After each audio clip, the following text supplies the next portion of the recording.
আসসালামু আলাইকুম প্রিয় প্রবাসী ভাইরা, আপনি কেমন আছেন? নিশ্চয়ই ভালো আছেন। যাই হোক, আমি জীবনের গল্প বলবো। আমি বাংলাদেশ থেকে সৌদি আরব কীভাবে আসলাম আর আসার পরে কী হলো আমার জীবনে, এই গল্পগুলো বলবো। ভালো লাগলে শেয়ার কমেন্ট করবেন, প্রবাসী বন্ধুদের সবার কাছে পৌঁছে দিবেন। যাই হোক, বাংলাদেশ থেকে প্রথমত আমি সরাসরি ভিসা করে টিকিট করে সৌদি জেদ্দাতে নামলাম। নামার পরে ওইখান থেকে আমাকে জেদ্দা থেকে দালালি ক্যাম্পে নিয়ে যায়।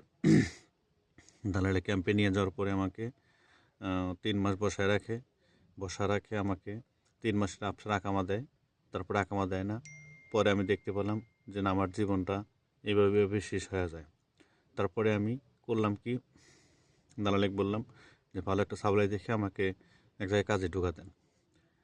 ওইখান থেকে আমাকে কাজে ঢোকা দিল। কাজে ঢোকা দেওয়ার পরে 1-10 দিন কাজ করলাম আমি। কাজ করার পরে আমার আকামা 3 মাসের আফটার আকামা চলে যায়। আমাকে ওইখানে রাখে না। 1,10,000 টাকা বেতন পায়, আমাকে আর সাপ্লাই বেতন দেয় না। পরে ওইখান থেকে আরেকটা জায়গায় চলে আসলাম। ওইখান থেকে আরেকটা জায়গায় গেলাম আবা। ওইখানে অফার পাই যে আবাতে 2500 রিয়াল দিলে আমাকে তানাজুল করে নিব। পরে ওইখান থেকে কষ্টের মাঝেও টাকা গোছ করে সংগ্রহ করে বাড়ির থেকে নিয়ে এসে 2500 টাকা দিই, আমাদের তানাজুল করে দেয় না। ওইখান থেকে পাঠা দেয় দাম্মাম জুবাইলে। দাম্মাম জুবাইলে পাঠা দেওয়ার পরে আমাদের ওই দাম্মাম জুবাইল মাঠে নামা দেয়। ওইখান থেকে রিসিভ করার মতো কোনো লোক থাকে না। তো যাই হোক, লোক না থাকার কারণে আমরা যে কোনো ওয়েতে একটা বাসায় উঠি। বাঙালি ভাই, বাঙালি সবই তো খারাপ না, অনেকই ভালো আছে। যাই হোক, তার মাধ্যমে এসে একটা বাসায় উঠি। ওঠার পরে ছাদে শুয়ে থাকি।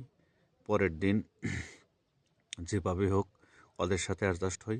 অ্যাডজাস্ট হওয়ার পরে আমরা তাদের সাথে থাকি। থাকার পরে তাদের সাথে কথা হয়। 1800 টাকা বেতন, 10 ঘন্টা ডিউটি, আপনার ডুপ্লিকেট আকামা বানায়া তারা আমাদের কাজ দিবে। যাই হোক, ডুপ্লিকেট আকামা বানাইলাম, কাজ আমাদের দিবে। কিন্তু এখানে আমাদের আঙ্কেল আছে, তার সাথে যোগাযোগ করে এই বাসাতেই সে বললো যে আমি তোমাদের 2টা বুদ্ধি দেব, একটা হলি বৈধ আর একটা হলি অবৈধ। তা আঙ্কেল বললাম ঠিক আছে, কী বুদ্ধিটা দেন দেখি একটু। পরে আঙ্কেল আমাদের বুদ্ধি দেয় যে তোমরা আকামা হয়ে যাও। আকামা হইতে তো অনেক টাকা লাগে, তোমরা কিছু দাও, আমি তোমাদের আকামা করে দিই। তারপরে আঙ্কেলের মাধ্যমে বাংলাদেশ থেকে কিছু টাকা নিয়ে এসে আকামা করি আমরা। 9 মাসের আকামা পাই। এখনও আমার কাজ কাম পাই নেই। তো যাই হোক, আলহামদুলিল্লাহ, দোয়া করে 9 মাসের আকামা পাচ্ছি। তো এখন আমরা সৌদি আরবে বৈধ। তে সকল সৌদি প্রবাসীর কাছে আমরা দোয়া চাই যে অতি তাড়াতাড়ি যেন আমরা কাজ করতে পারি। জীবনের লাইফের এই গল্প সৌদি আসার পরে আর কি, অনেক কষ্ট। আর সৌদি আরবে যদি কেউ আসেন, কাজ না জানি সৌদি আরব আসেন না, তাহলে আপনাদের ভুল হবে। ঠিক আছে, আসসালামু আলাইকুম।